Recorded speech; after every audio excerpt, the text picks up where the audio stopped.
Gimana cara kalian bisa dapat persistence ya? Ini ada 3 cara yang gue bisa sharing ke kalian. 1, kalian punya tujuan yang sangat kuat dan kalian bakar jembatan kalian. Kalian pernah dengar cerita di mana waktu ada satu pasukan yang mendarat di suatu pantai, mereka kalah jumlah, tapi mereka lakukan adalah apa? Mereka bakar kapalnya, jadi mereka nggak bisa mundur. Lalu akhirnya perangnya menang. Nah, kalian harus bakar jembatan kalian. Seperti gue dulu. Gue dulu ngerasa orang-orang sekitar gue mungkin nggak bisa support gue seperti ini. Gue mesti cari lingkungan baru, gue mesti cari tempat baru. Pertama kali gue punya duit yang gue lakukan adalah keluar dari rumah. Lalu gue mulai usaha gue sendiri, semuanya gue mulai sendiri. Itu adalah membakar jembatan gue. Ya, gue udah nggak ada jalan pulang seperti itu. Nah, kalian harus bisa bakar jembatan kalian di versi kalian masing-masing. Itu yang pertama. Yang kedua, untuk sampai persisten dari mimpi, kalian harus punya rencana yang konkret dan konsisten. Nah, ini kata-katanya.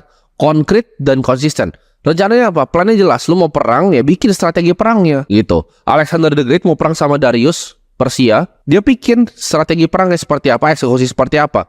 Rencananya jelas, konkret, dan konsisten dilakukan. Jangan kalian cuma rencana, oke, gue mau bikin bisnis ini, rencananya begini, tapi nggak ada konkretnya. Ya itu nggak persistence jadinya. Yang kedua, konkret dan konsisten. Dan yang ketiga, ini penting nih. Karena persistence itu bisa dihilangkan oleh orang-orang yang justru di sekitar kita. Jadi namanya gue sebutnya otak anti negatif. Ada yang bilang, bang, kok lu nggak pernah kenapa-napa aja kalau ada orang yang ngata-ngatain lu, karena gue nggak peduli. Itu kayak orang di pinggir jalan gembel itu ngatain gue. Nggak bikin hidup gue kayak gini-gimana. Bahkan misalnya mau ada teman gue sekalipun yang dekat mau ngatain gue, silahkan. Gitu, gue nggak peduli. Ini namanya otak anti negatif ya. Jadi kalian harus buang semua orang yang meremehkan kalian. Contoh keluarga, contoh teman, contoh pacar sendiri. Lu buang aja gitu. Otak kalian ya udah dengerin tapi hilang gitu. Kalau kalian punya 3 ini, kalian bakar jembatan, kalian punya tujuan yang sangat kuat, kalian punya rencana yang konkret lalu dilakukan secara konsisten, dan kalian punya otak anti negatif, kalian akan mencapai yang namanya persistence.